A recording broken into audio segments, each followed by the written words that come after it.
If you want the latest in weather conditions, be sure to tune in to our Busy Bee Plumbing Weather Report each weekday on Mornings on Main Street.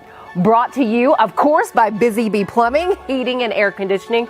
We will keep you updated on the latest conditions outside, like severe weather, heat, snow, rain, and even hail.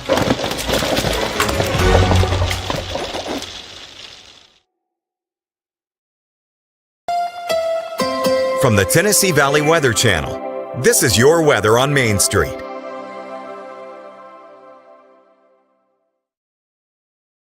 Well, good Wednesday morning. Taylor Platt here in the Tennessee Valley Weather Center with a check on your latest forecast. Starting off the morning with a few showers and storms around. The more widespread showers and storms can be expected during your afternoon and into the evening hours. Still hanging on with those chances here at 7 p.m. Temperatures dropping down into the 80s. And then once we wake up on your Friday morning, cannot completely rule out a spotty shower, but we'll see more showers and storms during the afternoon and evening. 7-day forecast looks like this. Temperatures dipping down into the upper 80s with all the clouds, showers, and storms around. But by the time we hit the weekend, getting back up into the lower 90s with lower rain chances.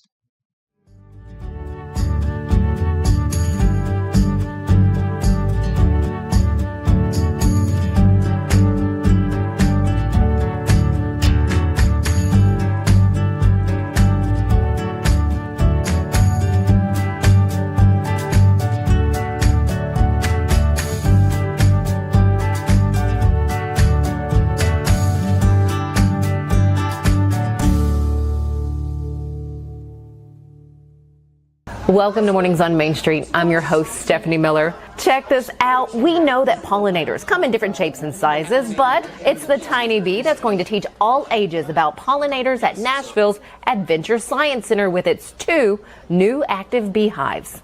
The bees are one of our most popular exhibitions, and we're so excited to have them back here in the building. There can be thousands of bees in the hive, and a full-grown hive out in nature can be tens of thousands of bees. So this is just a small snapshot of what it can look like out there in the real world. We don't actually have to do very much.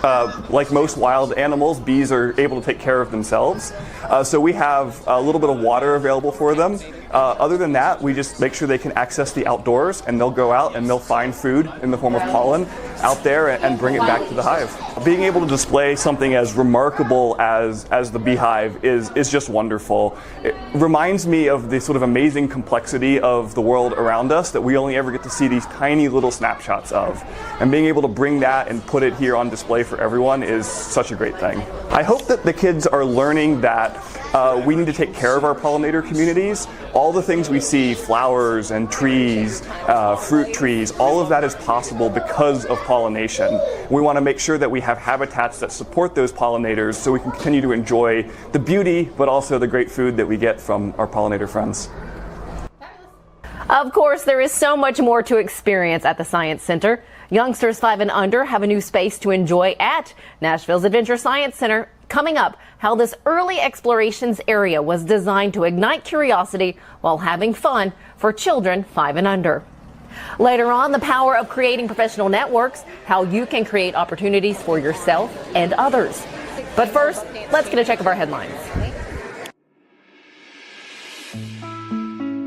James Hewitt and Kelly Hewitt, the man and woman you see here, facing trafficking charges along with charges of forced labor, involuntary labor servitude, 3 counts of animal cruelty, and 1 count of aggravated animal cruelty, according to the Giles County Sheriff's Department. The arrests involved the collaboration of 15 different agencies. More charges and victims are anticipated. Anyone who may have more information on this case is encouraged to call the Giles County Sheriff's Department. 2025-2026 Houses of Worship Security Grant is now available to fund contract security personnel for eligible 501c3 organizations which serve as houses of worship, including churches, synagogues, temples, and mosques. The Department of Safety and Homeland Security made the announcement of this competitive grant with a 12-month period dispersed through a Tennessee cost reimbursement grant contract. Organizations that want to apply must complete the registration process by 3 p.m. Central Time on July 24th and the application process by 3 p.m. Central Time on July 31st of this year. Check this out. Young students are being engaged this summer through Austin Peay State Summer Coding Camps.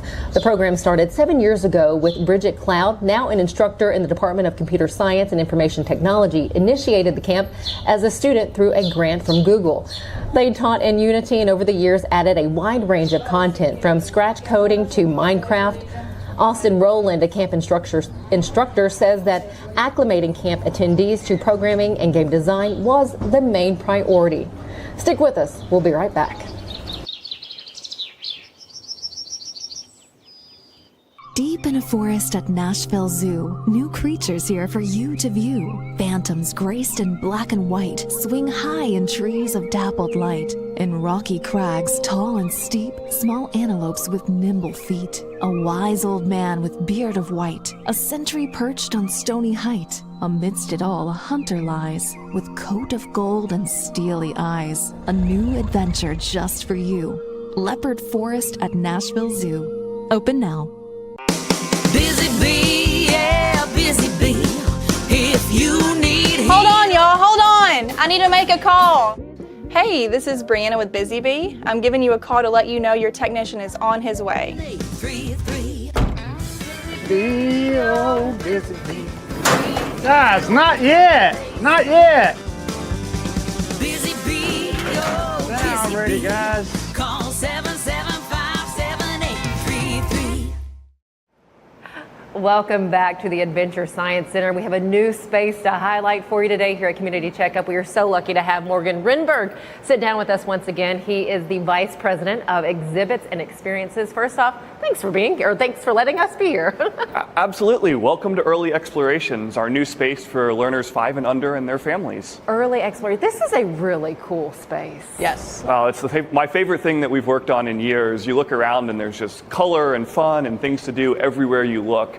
And it makes me wish that I was 4 or 5 years old again. Doesn't it, though? What all will this offer for those coming in here for the kids? Yeah, Early Explorations is like a miniature version of the Science Center. They'll find 4 different areas, one around wildlife and the outdoors, one around engineering and physics, one around space exploration and astronomy, and then healthcare and medicine.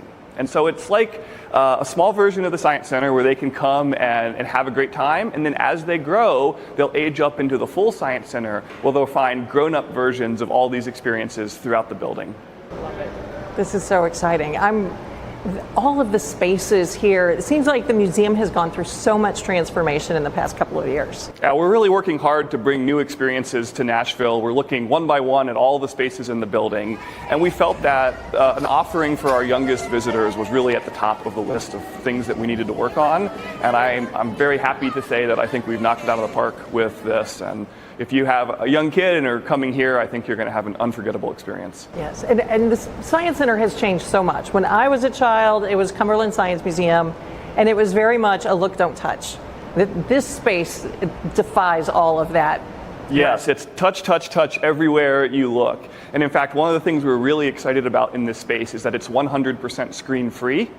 So we all know that kids come to the Science Center to get away from their iPad, to get off the TV, and here you're going to come and it's all hands-on learning, things to do physically, things to talk about with your grown-up, and it's really going to be a whole different experience than you could have anywhere else. And they even get to play dress up. Oh yes, you can dress up as an astronaut, as a doctor, as a construction worker, and then try your hands at some of those grown-up skills and think about what you might want to be when you grow up. I have to ask, did you bring in little test subjects to see what they thought? Yes, we have. We have brought in tons of little kids to try things out and made some changes based on what we learned, and the overall experience has just been fabulous. So I'm so excited that people can finally come in with a general admission ticket and experience it for themselves. That is terrific. What else is offered to that younger generation? We have a whole range of programming for our youngest kids. So we have this amazing new space. Every Monday morning at 9:30, we have an Early Explorer story time where you can come read a story with one of our science educators and then do a little hands-on craft that goes with that. And then we just launched a brand new planetarium show for our preschool audience called The Stellars Mission Green, where a team of aliens comes to Earth and discovers the amazing biodiversity of Earth and what makes that all possible. That's incredible. That's exciting. So there's also a couple of new exhibits upstairs that we're going to take a look at. The new bee exhibit and solar. With the bee exhibit, I know we've had bees here at the Science Center in the past, but that it's a whole new experience up there. That's right. We've taken it beyond just bees and taken it all the way up to look at all of our pollinator friends in the environment. Pollinators really form the foundation of our ecosystem. We wouldn't have the amazing fruits and vegetables, the beautiful flowers, if it wasn't for pollinators. And so we partnered with TDOT to look at what the impact on littering and just environmental damage has on our pollinator ecosystem. So you'll be able to learn some things you can plant in your own garden.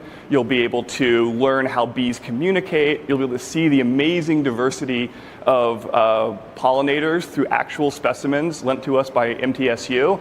And so it's a little bit older than the space we're in now, but it's just an amazing way to get a different view of the world, and then you can still see our live beehive and watch those bees flying in and out as they go pollinate flowers across Fort Negley.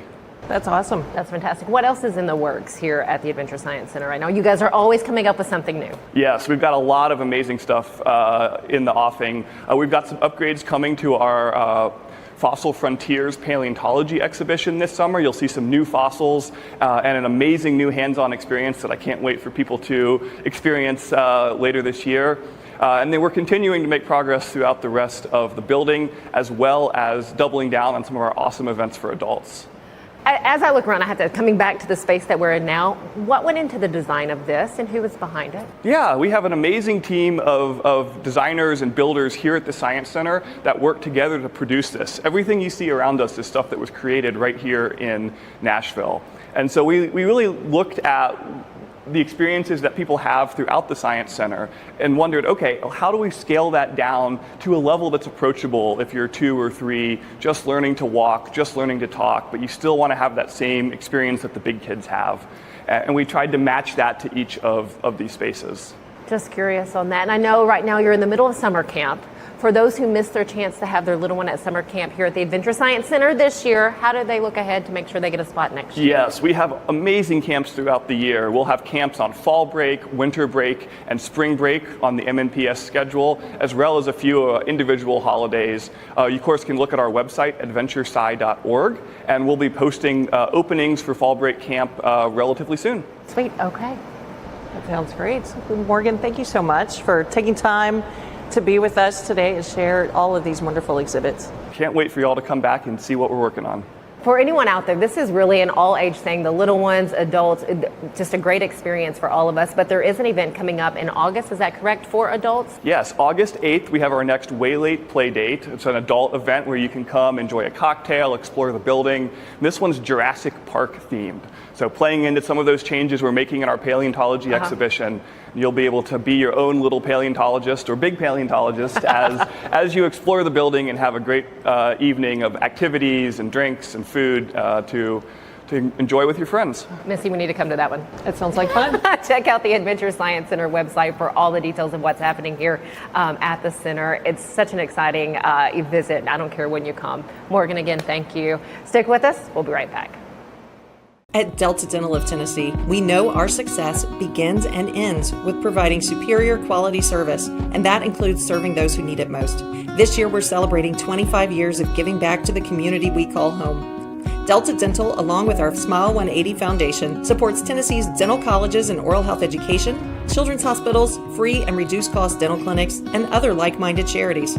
Here's to the next 25 plus years of ensuring healthy smiles. Being in Tennessee, we wanted to try to keep it as local as possible, so we have an entire section of our menu that is just dedicated to local whiskeys like Uncle Nearest, Jack Daniels, of course, George Dickel, Nelson Brothers, Greenbrier Whiskey, and all of our taps are all local. From 2 o'clock until midnight, we've got food every day for you guys. A good handful of appetizers, some entrees, and a couple salads and things like that. My name is Ethan Kanata. Please come down and see us at the Pick Lobby Bar here at the Omni in Nashville. There's a line that links us all. Most of the time, we don't even think about it. But it's everywhere. Illuminating our neighborhoods, empowering our businesses, and helping us to recharge. Whether it comes from our grids, the sun, or a kind heart, we believe in the power of good energy. And as your family and region continue to grow, you can trust that we'll always be there for you. Middle Tennessee Electric, bringing good energy. Welcome back.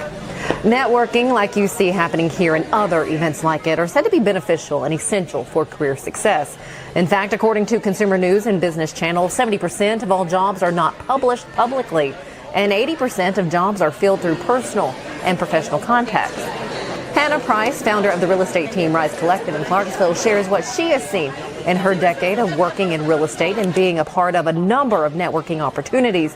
She also talks about how you can create this where you are.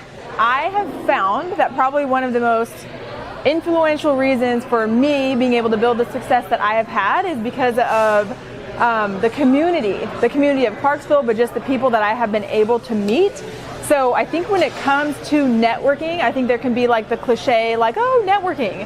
But there's this crazy stat that talks about, this was actually a study that Harvard did, where 95% of your success in life, like in every area of life, comes from your sphere group.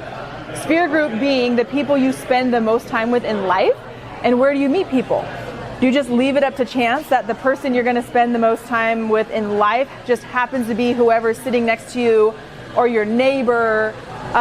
It's powerful. The people in your life make literally all the difference. So I think when it comes to networking, it's such an amazing opportunity for the chance to meet new friends, not just in business, but people that can actually influence the rest of your life. So when I go to a networking event or I host a networking event, I'm literally like, my goal is I'm just looking for 1 or 2 people that I spark with. 1 or 2 people that I like, you know what, I need to know them because I feel they are a good person or I want more of them in my life. Nothing to do with networking.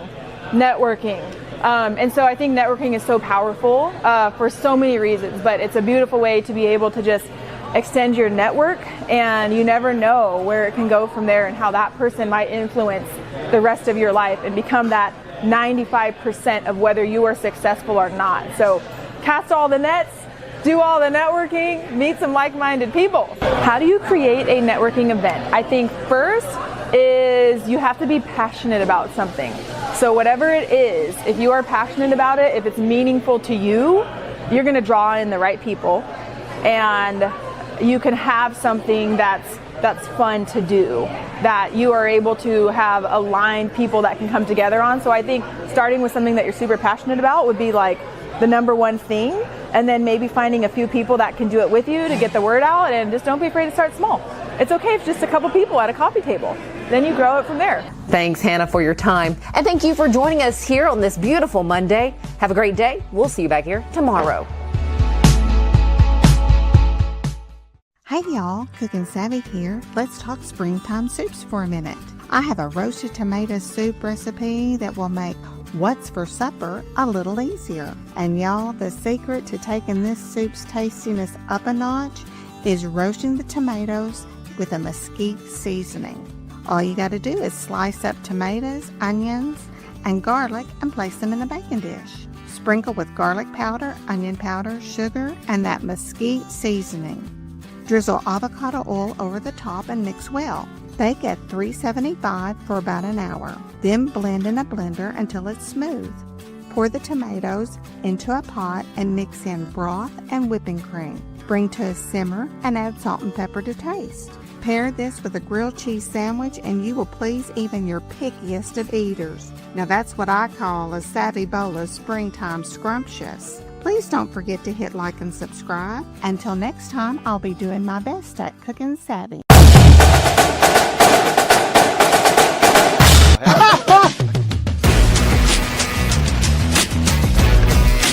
Hey, let's go Stros.